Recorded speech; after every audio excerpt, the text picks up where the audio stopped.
कैसे हैं दोस्तों। मैं हूं आपका अपना दोस्त अवतार सिंह और आप देख रहे हैं यूट्यूब चैनल विदेश तक। आइए आप आज की वीडियो में हम बात करेंगे रोमानिया एम्बेसी इंटरव्यू के ऊपर। तो सबसे पहले हम बात करते हैं कि आप इंटरव्यू के लिए जाएंगे।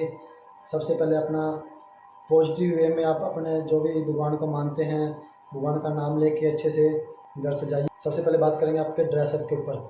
जो आपकी जो ड्रेस है वो बहुत ही नीट एंड क्लीन और फॉर्मल ड्रेस होनी चाहिए। आपने स्काई ब्लू लाइट कलर की जो प्लेन शर्ट है वो पहन लेनी है और नीचे जो पैंट पहन लेनी है फॉर्मल, और अच्छे से पैंट शर्ट को अंदर टकिंग करके बेल्ट वगैरह लगा के और अपने जो फॉर्मल शूज़ हैं वो पहन लेने हैं। उसके बाद आपने अच्छे से ग्रूमिंग करनी है, अपनी ये दाढ़ी वगैरह उसको ट्रिमिंग करके प्रोफेशनल हेयर कट करके अच्छे से स्माइल करके आपने वहाँ जो जाना है। उसके बाद जो आपका जो जिससे कि आपका जो इम्प्रेशन है वो जो वहाँ का जो स्टाफ है, मेंबर है, उनके ऊपर बहुत ही अच्छा पड़े और आप देखने में बहुत ही जेन्युइन बंदे और अच्छे नीयत वाले, साफ नीयत वाले इंसान लगे उनको।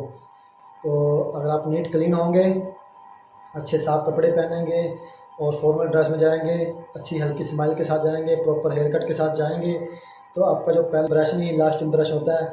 और दूसरा काम करना है आपके डॉक्यूमेंट में।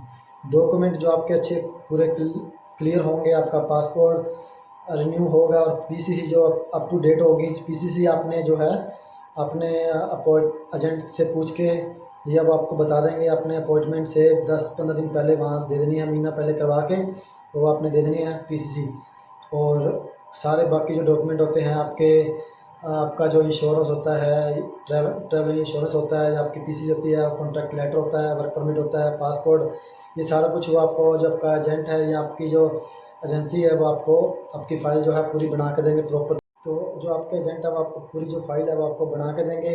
आपने उस फाइल को अच्छे से पहले रीड करना है, क्योंकि बहुत सारी जो चीज़ें हैं उसके अंदर आपको पता चलेंगी और वो उसके रिगार्डिंग अगर वो जो स्टाफ मेंबर हैं जो एम्बेसी के, वो आपसे जो क्वेश्चन करेंगे तो आपको उनका आंसर पता होना चाहिए। आपको मिल जाते हैं, वो आपको अच्छे से आपने उनको रीड करना है। और उसके बाद आपने वहाँ जाने से अपॉइंटमेंट का जो अपना टाइम है उससे जो आपने 1 घंटा पहले पहुँच जाना है वहाँ पे। पहले पहुँच कर वहाँ का जो जितना भी माहौल है वहाँ उस माहौल में रच जाना है। और आपने अपने काम से मतलब रखना है, किसी भी फालतू या किसी नेगेटिव इंसान की बातों में नहीं आना है कि 1 नंबर काउंटर अच्छा है या 2 नंबर काउंटर अच्छा है या 3 नंबर अच्छा है या 5 नंबर अच्छा नहीं है, ऐसा कुछ भी नहीं है। तो अगर आप पॉजिटिव हैं, आपकी जो डॉक्यूमेंट बिल्कुल प्रॉपर हैं, आपकी जो तैयारी है बिल्कुल अच्छे से है, अगर आप जेन्युइन हैं, तो आपका किसी भी काउंटर में नंबर आ जाए आपका वीज़ा रिजेक्ट नहीं होगा। मेरे बहुत से जो फ्रेंड हैं जिनका 3 नंबर काउंटर के ऊपर भी अपना नंबर आया था या 4 पे आया था, 2 पे आया था, उनका भी वीज़ा रिजेक्ट हुआ है। हो सकता है उनका इंटरव्यू सही नहीं हुआ या उनके डॉक्यूमेंट में कोई कमी रही होगी, इसीलिए उनका वीज़ा रिजेक्ट हो गया। तो जो मेरा भी है जो 5 नंबर काउंटर आया था, तो जो लेडीज़ स्टाफ है, 2, 5 और 6 नंबर पे है जो लेडीज़ स्टाफ बैठता है, तो उसके ऊपर आपका नंबर आ सकता है। आपने पहले से तैयारी करके जानी है। यूट्यूब पे या मेरे प्लेटफॉर्म, किसी भी आपके जो प्लेटफॉर्म है वो उसके ऊपर जो वीडियो बहुत सारी पड़ी हैं इसके रिगार्डिंग क्वेश्चन आंसर की, आपने जेंट्स और लेडीज स्टाफ दोनों की वॉइस में आपने वो वीडियो सुननी है। क्योंकि उनका जो एक्सेंट है वो थोड़ा अलग होता है, वो थोड़ा तेज़ बोलते हैं। हो सकता है कि आपको पूरे क्वेश्चन के अंदर से सिर्फ 1 या 2 वर्ड ही आपको जो समझ में आए, उसी के बेस के ऊपर ही आपने आंसर देना है। तो आपको ज़्यादा से ज़्यादा सुनने की जो प्रैक्टिस करनी है, पहले आपने कॉपी पेन लेना है, उसके ऊपर सारे क्वेश्चन आंसर नोट करने हैं, उसको अच्छे से पढ़ना है, बार बार पढ़ना है, देखना है अच्छे से, इसको अपने जो माइंड में वो बिठा लेने हैं, ताकि जब भी वो आपसे वो क्वेश्चन करते हैं तो उनका आंसर और क्वेश्चन आपके दिमाग में पहले से ही सेव होना चाहिए। तो इससे आपको जो समझने में आसानी होगी। तो आपको बार बार जो क्वेश्चन याद करने हैं, पढ़ने हैं, सुनने ज़रूर हैं। पहले आपने याद करने हैं पढ़ के, लिख के, उसके बाद आपने ज़्यादा से ज़्यादा प्रैक्टिस करनी है सुनने की। और सुनने की जो प्रैक्टिस करनी है वो लेडीज़ और जेंट्स वॉइस दोनों में सुनने की बहुत सारा आपने प्रैक्टिस करनी है, ताकि जो भी आपसे वो क्वेश्चन आंसर पुट करे वो आपके दिमाग में पहले से हो, या 1 या 2 वर्ड आपको समझ आ जाए, उसी के बेस के ऊपर आपने जो आंसर देना है वो बहुत ही शॉर्ट और स्पष्ट आंसर देना है। कोई भी आपने फालतू की बात उसमें नहीं जोड़नी और ना ही ओवर स्मार्ट बनने की कोशिश करनी है, या आपने जो एक्स्ट्रा इंग्लिश बोलने की ज़रूरत करनी है। आपको जितनी इंग्लिश आती है बेसिक इंग्लिश में ही वो सवाल आपसे पूछेंगे। बिल्कुल नॉर्मल सवाल पूछेंगे आपकी कंपनी के बारे में, या आपका नाम तो लगते ही उसके बाद आप अपनी आपकी जो एज पूछ सकते हैं, आपका नाम, आपकी कंपनी कहाँ लोकेटेड है, आपकी सैलरी कितनी है, कंपनी आपका क्या एक्सपीरियंस है, क्या आपने काम के लिए जाना है। अगर आप रिटर्नर हैं तो कौन सी कंट्री में आप पहले गए थे, वहाँ कौन सी कंपनी में आपने क्या काम किया, और ये सब आप पूछ सकते हैं। आप अगर मैरिड हो तो मैरिड के बारे में बता सकते हैं कि आप मैरिड हैं। अगर आप मैरिड हैं तो उनके लिए थोड़ा सा प्लस पॉइंट ये होता है कि आप जो मैरिड है बंदे हैं उनका जो एज ए रिस्पॉन्सिबल पर्सन के बेस के ऊपर उनका जो वीज़ा है वो 90% चांस है वो बढ़ जाते हैं लगने के, तो आपका वीज़ा रिजेक्ट नहीं होगा। तो अगर आपने अच्छे से तैयारी की है, आपके पास 4 और 5 महीने होते हैं तैयारी करने के, आपने अच्छे से तैयारी करके जानी है। क्वेश्चन आंसर जो आपने याद कर लिए, अच्छे से आपको तैयारी होगी तो आप कॉन्फिडेंट रहेंगे, स्माइल रहेंगे, आप स्माइल करते रहना। उनकी अगर आपने आई कांटेक्ट बना के रखना है और बिल्कुल ही शॉर्ट और स्पष्ट जो आंसर है वही आपने बताना है, फालतू का आपने बीच में कुछ जोड़ने की कोशिश नहीं करनी है। तो आपकी जो फाइल मिलेगी, आपका एजेंट है उससे आपका अपनी नेट सैलरी और ग्रॉस सैलरी हो गया वो पूछ के जाइए। और अगर बाय द वे आप उनके क्वेश्चन के आप उनको सेटिस्फाई नहीं कर पाते हैं, तो अगर आपके डॉक्यूमेंट बहुत जेन्युइन हैं, अच्छे हैं, आप दिखने में अच्छे हो और आप जेन्युइन पर्सन हैं, तो आपसे वो और क्वेश्चन करेंगे ताकि वो खुद सेटिस्फाई हो सके। तो वो थोड़ा डीप क्वेश्चन करेंगे, जैसे वो आपसे ये पूछ सकते हैं कि आपने रोमानिया में जो ये जॉब है वो कैसे आपको मिली है, आपके एजेंसी का नाम क्या है, आपने एजेंसी को कितने पैसे पे किए हैं। और सबसे जो खास और क्वेश्चन है वो जो पूछते हैं, मेरे से भी उन्होंने यही क्वेश्चन पूछा था कि जो आपकी जो कंपनी है उन्होंने आपको कैसे सिलेक्ट किया, अगर इंटरव्यू से सिलेक्ट किया तो आपका इंटरव्यू कब हुआ।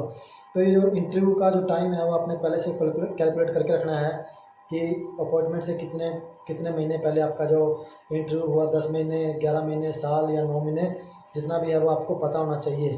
तो वो अगर पूछते हैं तो आप उनको बता सकें। तो अगर 3-4 क्वेश्चन वो डीप हैं जो आपसे ये पूछेंगे, जैसे आपकी जो अपने फाइनेंशियल सपोर्ट कौन कर रहा है, आपका जो रोमानिया में या यूरोप कंट्री में कोई आपका फ्रेंड या कोई रिश्तेदार तो नहीं है, तो आपने बिल्कुल भी ये नहीं बोलना कि मेरा है। अगर आपका है भी है, कोई रिश्तेदार कोई फ्रेंड है, तो आपने बिल्कुल सीधा नो बोलना है, नो सर या नो मैम। आपने फालतू में कोई भी ऐसी बात नहीं बतानी है जो वो आपसे और डीप क्वेश्चन करें।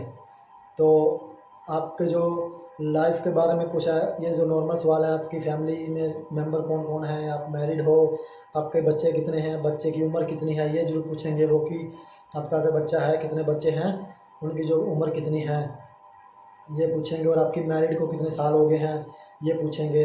और अगर डीप में बात करें तो आपका ये एक्सपीरियंस कितना है, दूसरी कंट्री में एक्सपीरियंस कितना है, इंडिया में ये अपने इस काम के रिलेटेड कितना एक्सपीरियंस है, वो अपने बहुत ही स्मार्ट वे में उनको जो है समझकर शांति से जो उनको जवाब देना है, तो आपका वीज़ा रिजेक्ट नहीं होगा।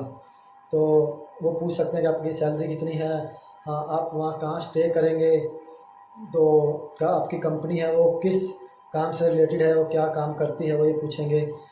ये 2 सवाल हो गए। आपकी सैलरी कितनी है, आपने वहाँ जॉब कैसे ढूंढी, आपको कैसे जॉब मिली, आपने कितना पे किया, ये पूछेंगे। और आपका जो इंटरव्यू है वो कितने टाइम पहले हुआ। ये 4 से 5 सवाल हैं जो ये आपने उस टाइम के लिए जो पहले प्रिपेयर करके रखने हैं, अगर वो आपसे पूछते हैं तो। अदरवाइज वो आपसे 5 से 6 सवाल पूछेंगे आपकी कंपनी के बारे में, आपके बारे में, आपकी एज और आप कहाँ रह रहे हैं। ये 4-5 सवाल ज़्यादातर वो आपकी जो डॉक्यूमेंट हैं उसी के अंदर से आपको सवाल पूछेंगे। अगर आप रिटर्नर हैं, आपका जो पहले पासपोर्ट के ऊपर कोई वीज़ा लगा हुआ है उसके बारे में आपसे पूछेंगे कि आप कितना टाइम वहाँ काम कर चुके हैं, यही सवाल पूछेंगे। और इसके अलावा फालतू का वो कोई सवाल नहीं पूछेंगे।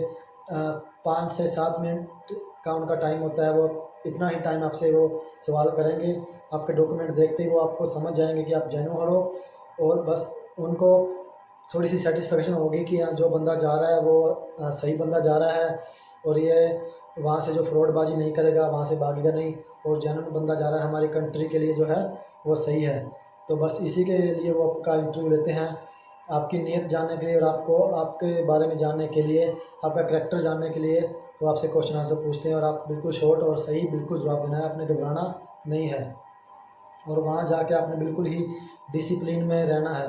आपने किसी की बातों में आकर इधर उधर की जो आपने ज़्यादा चालाकी या ऐसी कोई ऐसा काम नहीं करना है जिससे उनको पता हो, क्योंकि वहाँ जो उसके अंदर चारों तरफ है वो कैमरे लगे होते हैं और वो आपकी एम्बेसी में एंटर होती है, आपकी एक्टिविटी को वो देखते रहते हैं कि कौन सा बंदा कैसा है और आपने वहाँ क्या क्या एक्टिविटी की। और आप पहले ही फ्रेश हो, अपना पानी पूनी वहाँ जाकर पी सकते हैं, वहाँ पानी का पीने का आपको वहाँ मिलेगा। पानी पी के रिलैक्स हो जाइए और लंबी सांस लेके आप जब भी जाएं उनके पास, लंबी सांस लेके रिलैक्स और काम बिल्कुल शांत मन से आप उनके जो क्वेश्चन आंसर है वो सुने। उसके बाद एक वहाँ पहुँचने के बाद एक गिलास होता है, ट्रांसपेरेंट गिलास, उसके उस साइड वो बैठे होते हैं और इस साइड आप खड़े होते हैं और वो एक स्पीकर लगाता है और उसके पास माइक लगाता है और आपने कोशिश करना है कि उनकी जो बात है वो अच्छे से सुने। अगर आपको कई बार नहीं समझ भी आती है तो आप उनसे सॉरी सर या सॉरी मैम या रिपीट बोल सकते हैं। वो आपको क्वेश्चन को वो भी आसान करके और क्लियर पूछने की कोशिश करेंगे। और आपने वो माइक लगाया उसके पास, माइक के पास बिल्कुल क्लियर और लाउड आवाज़ में उनका आंसर आपने जो देना है।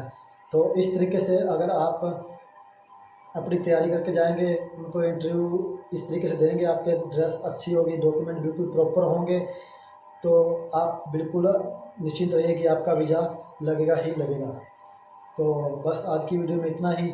मैं आने वाले टाइम में अपने खुद के जो एक्सपीरियंस है उसके बेस के ऊपर इंफॉर्मेटिव वीडियो लेके आता रहूँगा और आप मेरे चैनल को सपोर्ट कीजिए, सब्सक्राइब कीजिए और लाइक शेयर ज़रूर कीजिए। तो आने वाले टाइम में जैसे बैग पैकिंग है, मेरी फ़्लाइट का भी जो एक्सपीरियंस है मैं आपके साथ शेयर करता रहूँगा और बैग पैकिंग के ऊपर भी वीडियो बनाऊँगा, क्या क्या आपने सामान लेके जाना है और क्या क्या डॉक्यूमेंट वगैरह जो आपको चाहिए वो अपने साथ में लेके जाने हैं, उसके ऊपर मैं प्रॉपर वीडियो आपके साथ शेयर करता रहूँगा। तब तक के लिए बने रहिए आप अपने यूट्यूब चैनल विदेश तक में।